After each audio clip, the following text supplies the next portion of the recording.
Impact budgétaire et fiscal. Une étude encourageante. Afin de mesurer l'impact budgétaire et fiscal lié à l'éventuel rapprochement d'Avranches, de Saint-Martin-des-Champs et de Saint-Loup, une étude commanditée par la ville a été réalisée par le cabinet Calia Conseil Déchiffrage. Après 3 mois d'études, Vincent Pierrard, directeur de mission au sein du cabinet de conseil parisien Calia Conseil, a rendu ses conclusions en janvier dernier devant les conseillers municipaux des 3 communes. Analyse financière rétrospective. L'analyse des comptes administratifs de 2016 met en évidence que la situation financière des communes est satisfaisante. Leur capacité d'autofinancement est correcte. Autrement dit, les communes sont capables de financer leurs projets avec leurs propres recettes et d'éventuelles subventions, sans avoir recours à des emprunts qu'elles ne peuvent supporter. Leur capacité de désendettement est par ailleurs en dessous du seuil critique.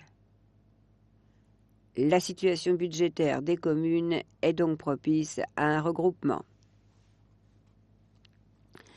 Analyse financière prospective. La simulation des comptes administratifs des communes, séparément, puis conjointement, jusqu'en 2020, laisse apparaître que la capacité d'autofinancement des communes isolées se réduira au fil du temps, puisque les recettes vont avoir tendance à diminuer, notamment à cause d'une baisse des dotations de l'État, contrairement aux dépenses. Que cet effet ciseau est annulé en cas de fusion des communes.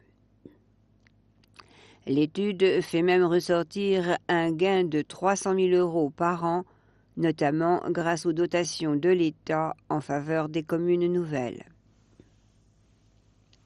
Il apparaît donc clairement que les ressources de la commune nouvelle seront plus importantes que celles des communes restées isolées. Analyse fiscale. Aujourd'hui, Avranches connaît une fiscalité plus élevée que Saint-Martin-des-Champs et Saint-Loup. Elle supporte en effet les coûts d'infrastructures plus importantes qui bénéficient à ses habitants comme à ceux du pôle urbain tout entier. Par conséquent, en regroupant les 3 communes, la taxe foncière diminuerait pour les habitants d'Avranches et augmenterait pour ceux des 2 autres. Cet écueil fiscal serait néanmoins compensé par l'exonération de la taxe d'habitation mise en place par l'État. En imaginant que la commune nouvelle adopte la politique d'abattement de la ville d'Avranches, plus favorable que celle de Saint-Martin et de Saint-Loup, seulement 16% de la population de la commune nouvelle serait assujettie à la taxe d'habitation. 2018, l'année du changement.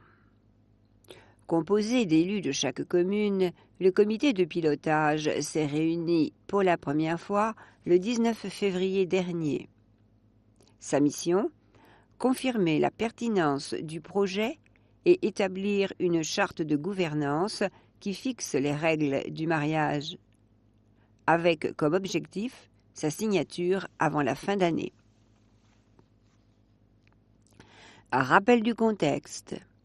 1971, la loi Marcellin pour la création de communes nouvelles n'a pas eu le succès escompté sur le territoire national. Dans la Manche, la commune d'Isigny-le-Buat s'associe le 15 mars 1973 avec les 9 communes du canton, ce qui lui donne le titre peu courant de commune-canton. 2015, la loi relative à l'amélioration du régime de la commune nouvelle permet le maintien des conseils municipaux jusqu'aux élections municipales de 2020. 2016, une réflexion est lancée entre les 7 communes du pôle urbain d'Avranches rapidement freinée par la fusion communautaire. 2017, Avranches, Saint-Martin-des-Champs et Saint-Loup sont intéressés par un rapprochement.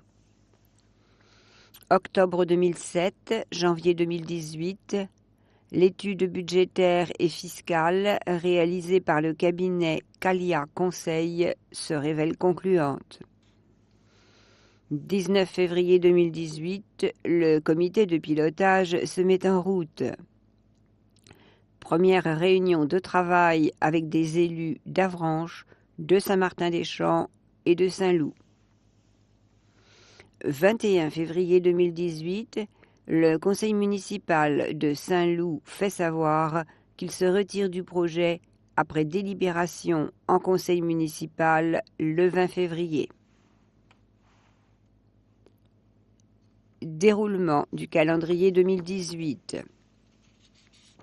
De février à juin, le comité de pilotage travaille sur la mise en place de la commune nouvelle. Des consultations publiques sont organisées.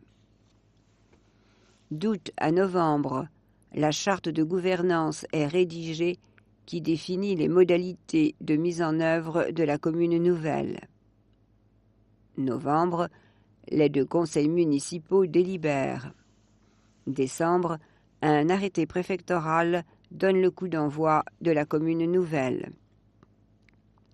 1er janvier 2019, la loi interdisant la création d'une commune nouvelle l'année précédant les élections, celle-ci doit être opérationnelle.